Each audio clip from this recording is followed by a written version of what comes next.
베드로와 사도들이 대답하여 이르되 사람보다 하나님께 순종한 것이 마땅하니라.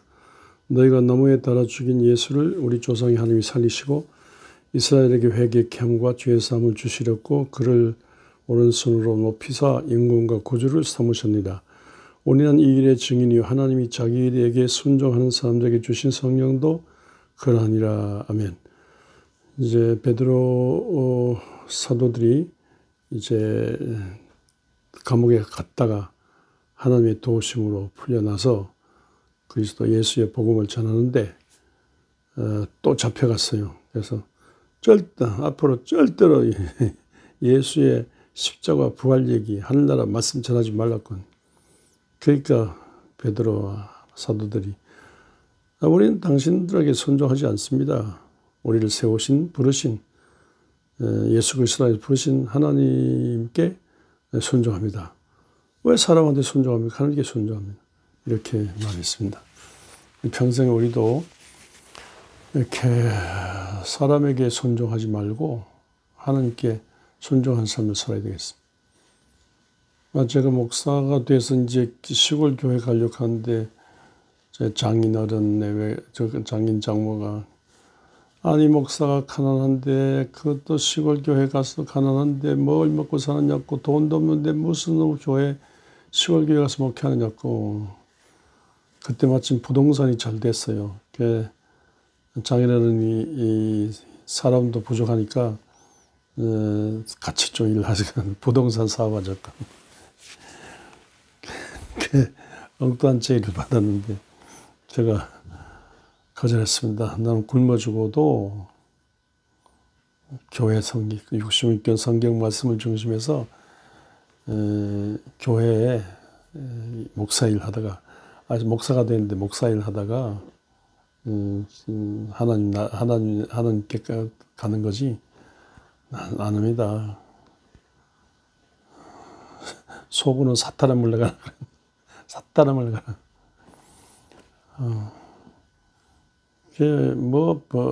뭐 장인 장모님 다 그렇죠. 아버지 어머니도 다 그렇고 다 그렇죠. 돈 없는데 아니 빚 좋은 개 살 것도 하고 돈 대학원 졸업하고 뭐 목사가 돼서 뭐 양식이라도 있어야지. 그래야 나중에 애를 낳고 뭐 키우고 하지. 이게 도대체 돈도 없는데 무슨 교회에서 무슨 돈이 나오냐고 돈 벌어가지고 하라. 사람 말 안 들었어. 아버지 어머니들 말 안 들었어요.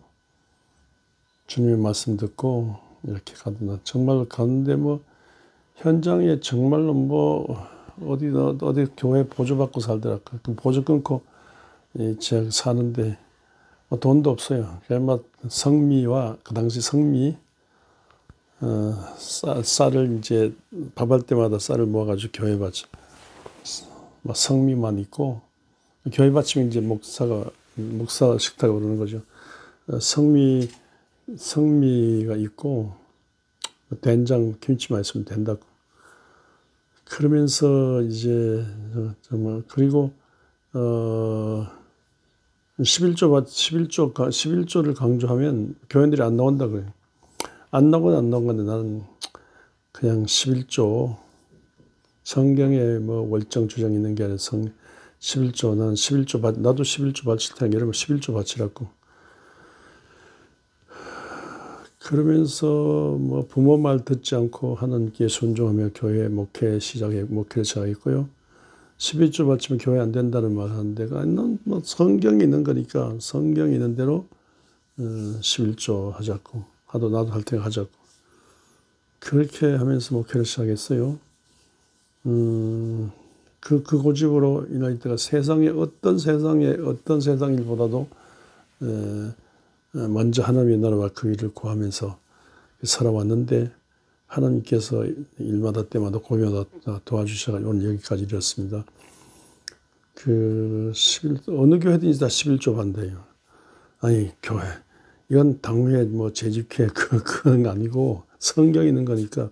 아니 다른 교단들은 11조 하는데 우리는 왜 101조 1001조도 안 바쳐요. 11조라고.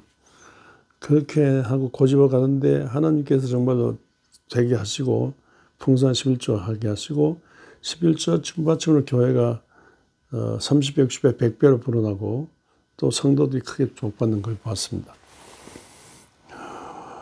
그리고 뭐 무슨 이제 시국 문제도 뭐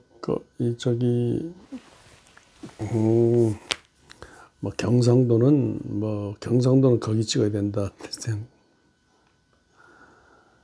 제가 그러면 경상도 전라도 그게 아니라 하나님께서 원하는 사람을 찍어야 된다고. 그다음에 대통령이건 국무총 국회의원이건 간에 기도 한 중에 하나님의 성령의 인도를 받아 또 모든 상황 판단을 하고 하나님의 인도를 받아서 이렇게 이 시대에 제가 안동 대구인데 대구 TK 세력인데 대구 경상도가 얼마나 한국 근대 민주사에 얼마나 흠이 많으냐고 이런 그 지방의 흐름보다도 이 시대를 향한 하나님의 뜻이 뭔지 거기에 순종해야 된다고.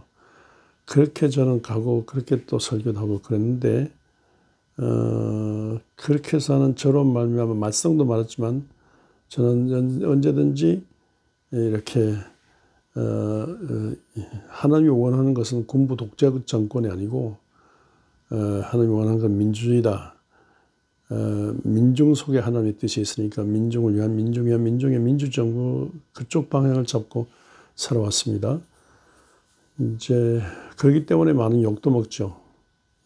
좌파, 빨갱이라 욕도 먹고 불순물자 욕도 먹는데 그렇게 말은 간에 나는 하나님이 이 무슨 아프리카 야만 국가도 아니고 이거 독재 공산주의 국가도 아니고 아니 우리 손으로 국회의원 뽑고 우리 손으로 대통령 뽑고 우리 손으로 시의원 도의원 시자 도지사 출마 뽑고 우리 손으로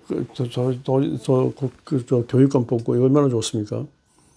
그러니까 참된 민주주의는 선거다. 선거혁명으로 인해서 세상 바꿔야 된다.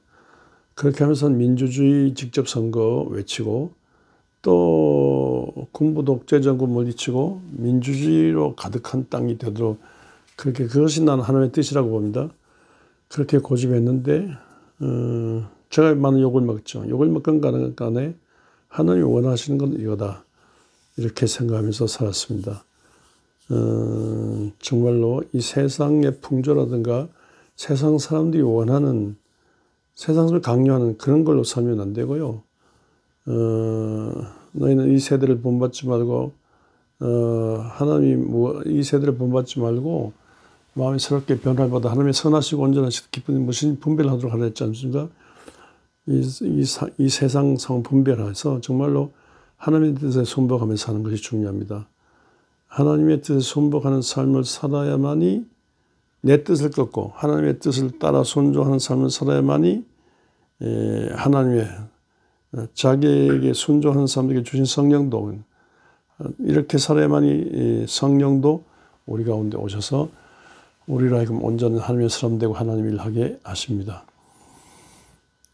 지금 2024년 성탄절을 대림절을 맞습니다만 이 난리통에 이 난리가 생겼어요. 12월 3일 2024년 12월 3일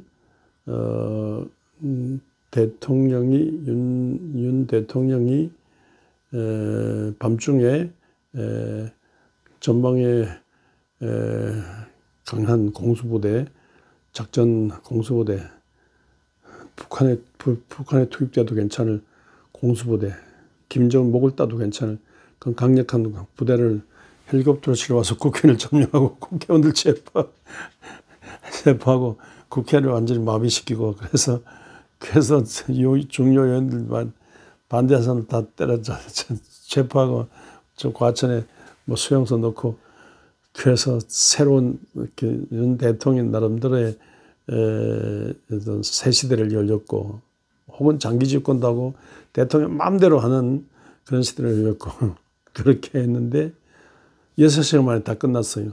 하루도 안 돼서.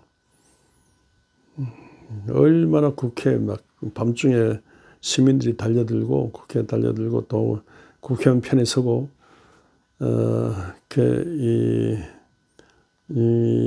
또 공수부대 막 달려들고 어떤 경우는 막 총도 빼불적하고 육박전도 가고 하면서 밀어붙이고 이렇게 해서 그 부대들이 투입되고 창문을 깨고 국회에 들어왔지만 국회 회의장까지 못 들어가도록 막 철통같이 에워싸고 그렇게 했습니다.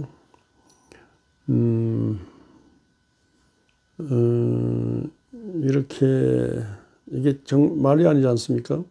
말이 아니에요. 어떻게 대통령이 이런 대통령이 있으면 야당이 마음에 안 든다고 해서 야당 그 세력이 야당 국회의원들이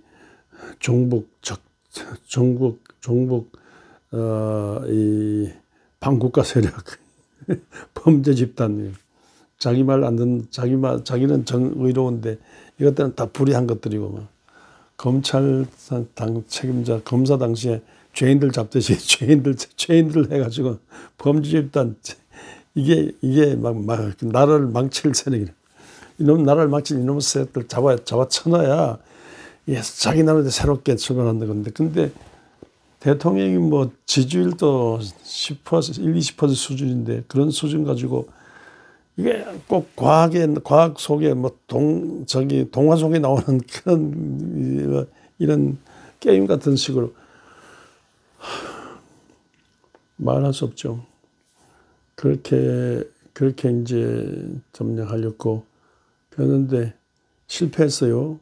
워낙에 시민이 강하니까.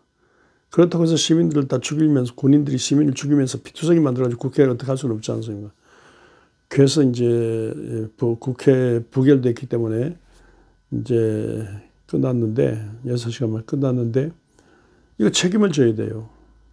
그런데 책임을 져야 되는데 책임을 묻지 않고 책임을 묻기 위해서 대통령 탄핵안을 내는데 이 여당 국회의원들이 이게 계엄령 선포한 거 이거는 불법이라 하면서 또 대통령을 책임 물어야 되는 탄핵에는 반대하고 있어요. 그래서 오늘 또 대치 상태였는데 오늘 또 대치 상태 국회가 어떻게 되는지 잘 모르겠습니다만요. 여당 국회의원들에게 묻고 싶어요. 여당 당 뜻을 따르는 것보다는 하나님이 정말로 뭘 원하시는가. 하나님이 이렇게 일국의 대통령이 국회를 전방에 공수부대 풀어가지고 국회를 점령하고 그런 국회의원을 끌어내고 국회를 점령하고 이건 완전 불법이에요. 이 불법을 자행한 이 대통령이 더 이상 해서는 안 돼요. 그리고 대통령이 이거 조금 정신 이상 같은 온전한 정신 아니에요. 이런 명태균 씨 말에 의하면 5살 애가 총 들고 있는 것과 마찬가지로 위험한 존재라는 거예요. 위험한 일을 막 하는 거예요. 앞으로도 어떻게 할지 몰라. 그러니까 속히 윤 대통령을 하야시켜야 돼요. 대통령 측에 그만두도록 해야 돼요. 이것이 하나님의 뜻입니다. 우리를 향한 하나님의 뜻이에요. 나는 그렇게 생각해요. 그런데 이거 뭐 당이 뭐 대통령을 불법 저지른 대통령을 보호해야 된다 이러면서 이 탄핵에 찬성하지 않는데 그래도 정말로 이 민주 정의 평화를 위해서 정말로 이게 징계를 해야 된다 이렇게 정말 그 바른 편을 택하는 이런 여당이 국민의힘 여당이 있을까 그게 생각하면서 국회가 열린다는 말을 듣고 있습니다만요. 언제든지 사람들 이 세상의 풍조 사람들의 말 그 가치 따르지 말고 우리를 향하신 하나님의 뜻을 알고 거기에 내 뜻을 갖고 거기에 따르는 그런 삶을 살 때 우리가 하나님의 삶을 온전케 되고 또 온전한 우리로 말미암아 이렇게 순종하는 우리로 말미암아 우리에게 있는 하나님의 빛이 나타나서 어두운 세상이 밝아지게 되는 것입니다. 예수 그리스도의 십자가, 자기 십자가 지고 예수 그리스도를 따르면서 자기 십자가 지고 자기 몫에 대한 십자가 지고 주님을 뚜벅뚜벅 따를 때, 그리고 순종할 때 뜻이 하늘에서 이루어진 것처럼 땅에서 이루어지고, 그럴 때에 이 세상은 자꾸 발전해가고 세상의 희망의 세상이 되고 세상에 있는 어둠의 권세가 물러가고 밝은 미래의 희망이 가득한 빛이 나는 그런 세상이 됩니다. 이렇게 만약에 로마의 권력과 거짓 종교인들의 여기 권력과 종교 권력이 맞물고 돌아가 민중들의 피땀 눈물을 빨아먹는 이런 악한 자들에게 순종했다면요, 기독교는 없습니다. 여기에 철저히 대항하면서 굶어 죽어도, 감옥 가고, 박해를 받아도, 죽음이 와도 나는 우리를 향한 하나님의 뜻에 복종한다. 이 저항과 복종입니다. 철저히 이 불신앙에 저항하고 하나님께 복종하는 이 길을 걷는 이것만이 오늘 교회가 살 길이고 세상에 희망을 주는 길입니다. 참과 거짓 싸울 때 언제든지 참의 편을 택하고 거짓을 물리치고 참에 순종하는 중에 우리 신앙생활을 통한 하늘 뜻이 이 땅에 이루어지는 걸 경험하는 여러분 모두가 되시기를 주의 이름으로 축원합니다.